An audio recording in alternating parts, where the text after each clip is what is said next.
High everyone, नमस्ते। मेरो प्यारो प्यारो भ्युअर्सलाई प्रियाको किचनमा स्वागत छ। आज चाहिँ म तपाईहरुलाई काउलीको मन्चुरियन बनाएर देखाउन गइरहेको छु, जसलाई भन्दछ गोबी मन्चुरियन।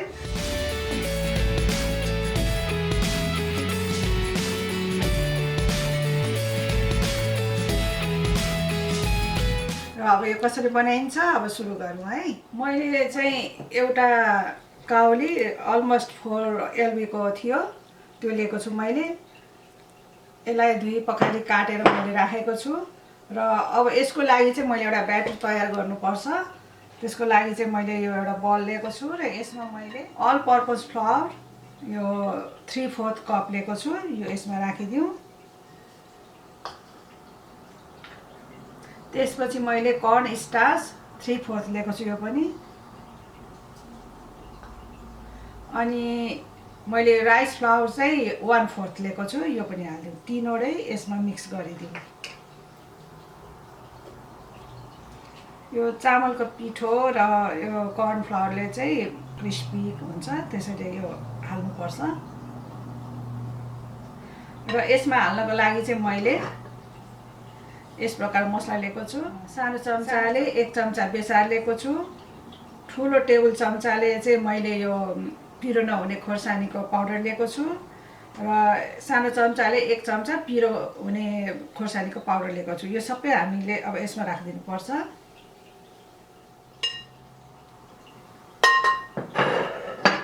अब यसलाई मिक्स गरिदिउँ र यसमा अब नुन पनि राखौँ। यो काउली अनुसारले यसमा नुन राख्नु पर्यो। यो नुन चाहिँ आफ्नो स्वाद अनुसारले लिनु होला। अब यसमा हामीले अलिअलि गर्दै पानी राखेर यसलाई मिलाउँदै जानुपर्छ। यसलाई चाहिँ धेरै पातलो पनि बनाउनु हुँदैन।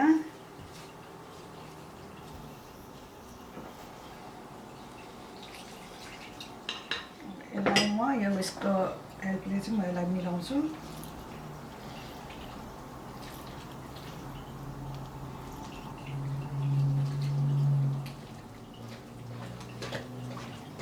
यसलाई राम्रोसँग फेक्नुपर्छ।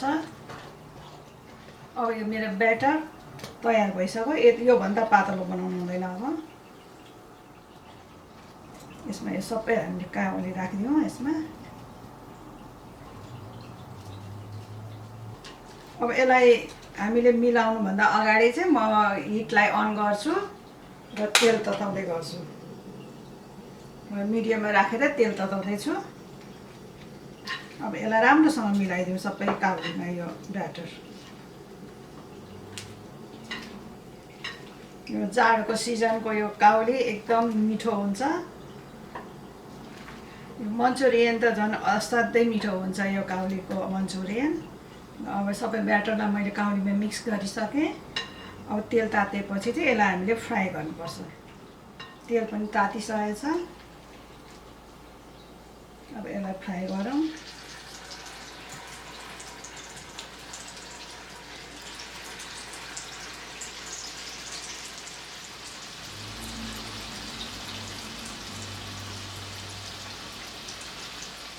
अब यसलाई चाहिँ हामीले 1-2 मिनट चाहिँ एक साइडमा पाक्न दिनुपर्छ। त्यसपछि अनि यसलाई फेरि पल्टाउनु पर्छ।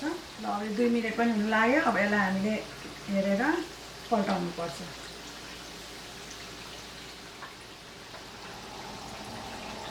फेरि यसै गरी यसलाई फेरि 1-2 मिनट पकाउनु पर्छ। यो चाहिँ मैले मिडियम हिटमै पकाइरहेको छु। र अब 2 मिनट पनि हुन लागिसक्यो। फेरि एकचोटि यसरी पल्टाइदिउँ र अब यसलाई हामीले निकाल्नुपर्छ।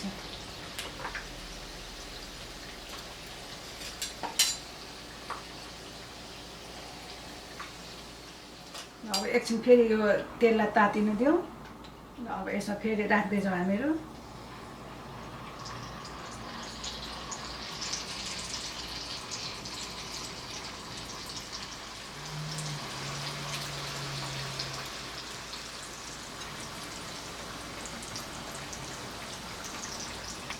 ल अब यसलाई एक साइडबाट 2 मिनट फ्राई गरौँ। फेरि अर्को साइडबाट पनि 2 मिनट फ्राई गर्नुपर्छ। ल अब यो एक साइडबाट पकाएको पनि 2 मिनट भइसक्यो। अब यसलाई फर्काइदिउँ।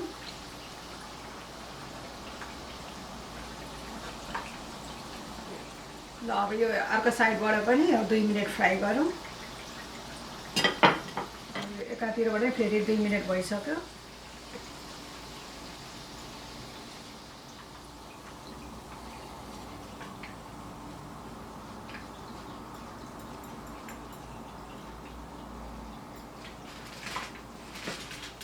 मिडियम टु हाईमा राखेर तताउँ।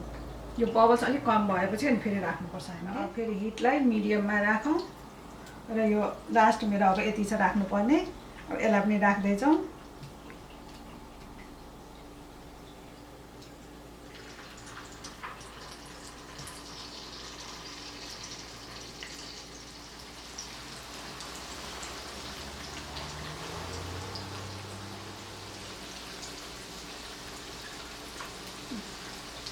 अब यसलाई पनि फेरि अब एक साइडबाट 2 मिनट फ्राई गर्ने, त्यसपछि फेरि पल्टाएर 2 मिनट फ्राई गर्नुपर्छ। अब यो लास्टको पनि यो भइसक्यो। अब एकैछिन फेरि फ्राई गरेर निकाल्नु। अब यसलाई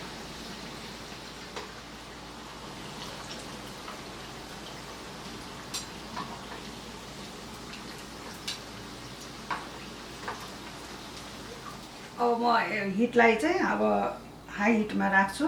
यसलाई चाहिँ अब हामीले डबल फ्राई गर्दाखेरि चाहिँ काउली चाहिँ एकदम क्रिस्पी भएर जान्छ। अब यसलाई हामीले फेरि अलिअलि गर्दै हाई हिटमा फ्राई गरौँ 1 मिनटको लागि।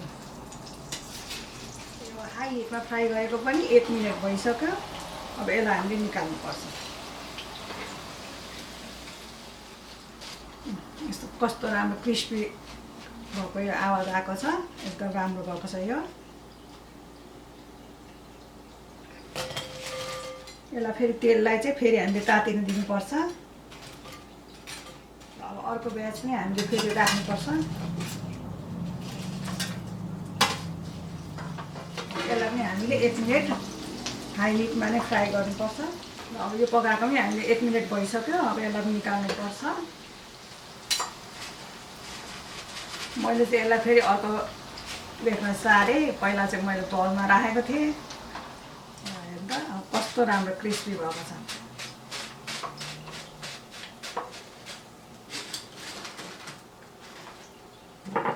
अब हिटलाई अफ गरिदिउँ हामीले। हेर्नुहोस् त कस्तो राम्रो भएको छ यो। यो त पकौडा जस्तो नै हो यो। यसलाई त खाँदा पनि एकदम मिठो हुन्छ। यतिकै खानु पनि सक्छौँ हामीहरू। र अब हिटलाई अन गरेर यसमा चाहिँ हामीले ससको तयारी गर्नुपर्ने। यो पकौडा फ्राई गरेको चाहिँ तेल नै मैले यसमा राखिरहेको छु। यो ठुलो चम्चाले 3 चम्चा जति छ। हामीले यो जिरा राखिदिनुपर्छ। यो चाहिँ मैले यो एक ठुलो चम्चाले चाहिँ 1 चम्चा राखेको छु। र यसमा हामीले यो खोर्सानी पनि राखिदिउँ। मैले 6-7 वटा जति खोर्सानीहरू सुकेको। र यसमा मैले चाहिँ 6-7 वटा जति लसुनलाई मैले मसिनो चप गरेर राखेको छु। यो पनि राखिदिउँ। यो लसुनलाई चाहिँ अब अलिकति फ्राई हुन दिनुपर्छ। अब यो लसुन पनि यस्तो हल्का ब्राउन हुँदैछ। अब यसमा हामीले यो मैले 2टा रातो खोर्सानी 2टा हरियो खोर्सानी काटेको छु। यो पनि राखिदिनुपर्छ।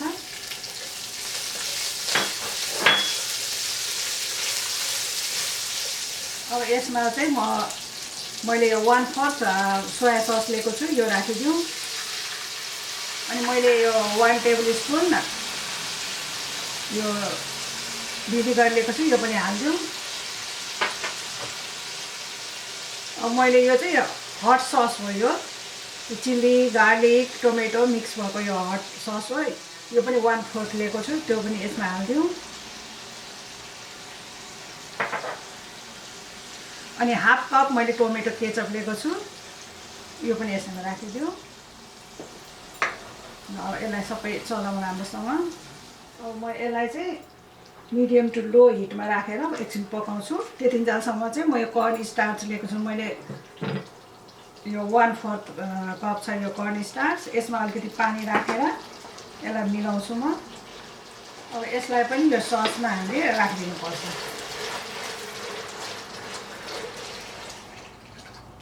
अब म हिटलाई मिडियममा ल्याएर पकाउँछु। र अब यसमा म थोरै पानी राखिदिन्छु, यस्तै 2-3 चम्चा जति पानी राखिदिउँ। र अब म यसमा चाहिँ मैले 3 किसिमको बेल पेपर लिएको छु।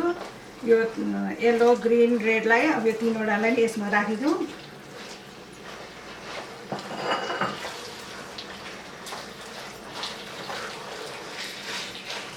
यसलाई अब हाईमा राख्छु म। अब हिटलाई म अफ गरिदिन्छु र यो काउलीको यो पकौडालाई राख्छु र यसमा मिक्स गर्नुपर्छ। अब यसलाई एकदम इजी छ यो बनाउनलाई, कुनै गाह्रो छैन, कति छिटो सजिलै बन्यो यो गोबी मन्चुरियन। खाँदा पनि एकदम मिठो हुन्छ यो। हिटलाई अफ गरेर अनि त्यसपछि यसलाई मिक्स गर्नुपर्छ, नत्र यो सगी हुने हुन्छ। त्यस कारणले यसलाई हिट अफ गरेर मात्रै मिलाउने हो। ल अब कस्तो राम्रोसँग तयार भइसक्यो मेरो मन्चुरियन, हेर्नु त। ल अब म यसलाई डिस आउट गर्छु है। र मैले यो गोबी मन्चुरियन पनि बनाएर तयार गरिसकेँ। अब हेर्दै मलाई त खाउँ खाउँ लागिसक्यो। यो एउटा खाएर म देखाउँछु तपाईँहरूलाई, एकदम मिठो बनेको छ।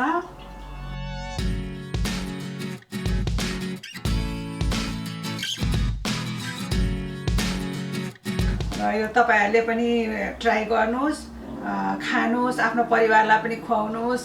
कस्तो लाग्छ तपाईँहरूलाई? यदि तपाईँहरूलाई मेरो यो रेसिपी मन पर्यो भने मलाई लाइक, सेयर र सब्सक्राइब गरिदिनु होला। फेरि म यस्तै नयाँ रेसिपी लिएर आउनेछु। त्यतिन्जेलसम्मको लागि बाई।